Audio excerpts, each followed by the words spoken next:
خداوند عزوجل انسان را در اینجا خلق کردگی است که عباد کنید. میگوید من شما رو بالای این زمین آوردم، این زمین رو عباد کنید، فساد نکنید. یکی از مقصدهای اساسی آمدن انسان بالای این زمین عباد کردن اینجا هست. در اسلام دو عبادت است، دو نمود عبادت است: عبادت‌های شعائری اصلی و عبادت‌های معاملوی.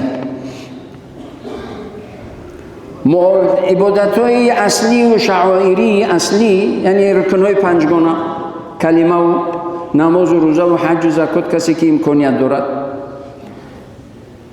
ثمره این عبادت‌های معاملوی هست.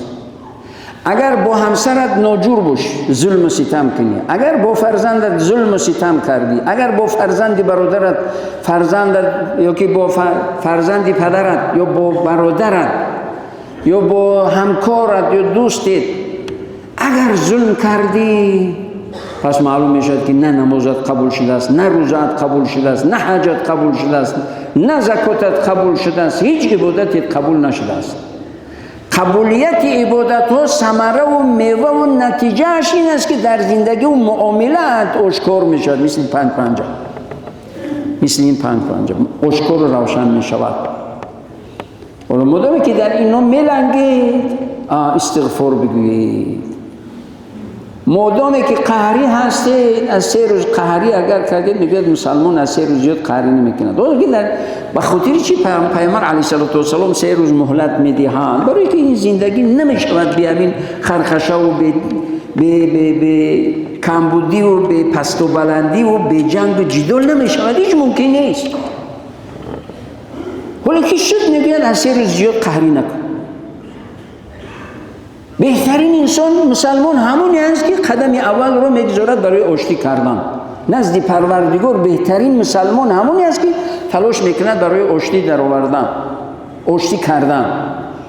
حالا یک حرامی که در اسلام حرام قطعی است، یعنی دروغ گفتن حرام است در اسلام، برای آشتی در آوردن دو برادر مؤمن بین دو مسلمان آشتی در آوردن، چه زن شوهر باشن، چه اکا و دادر باشن، چه همکار باشن، چه رفیق باشن، چه همسایه باشن، هر کی نباشه، کسی نباشن، فرق نمیکند.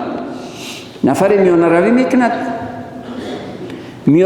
میکند، دروغ میگوید، میگه اون فلانی خب دیگه چیزی شد نشده، حالا میگه که ما بین ما اون چیزی نبوده که خب دیگه شیطان ولی که مسلمان هم گناهش بالای شیطان بر میکند. حالا دیگه شیطان هم ما رو گمراه کرده، دیگه بین ما جدایی انداخت.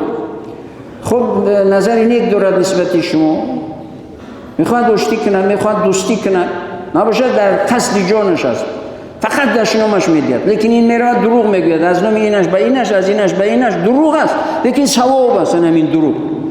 ببینید برای آشتی در آوردن بین دو قهری، یعنی دروغ رو پروردگار حتی حلال گفتگی است، عبادت گفتگی است. و انسانی که میانه روی میکند آشتی می‌دارد بین دو قهری، پروردگار اون بنده‌اش رو دوست می‌دارد. یک حرام قطعی را اجازه دادگی است، در برابر این اجر معین کرده، اجر دادگی است، اجر می‌دهد. برای همین مسلمان باید همیشه عبادکار باشد، همیشه باید که نکوکار باشد، همیشه یعنی پاکی و پاکیزگی، عبادی و عبادکاری این خصلت مسلمان هست.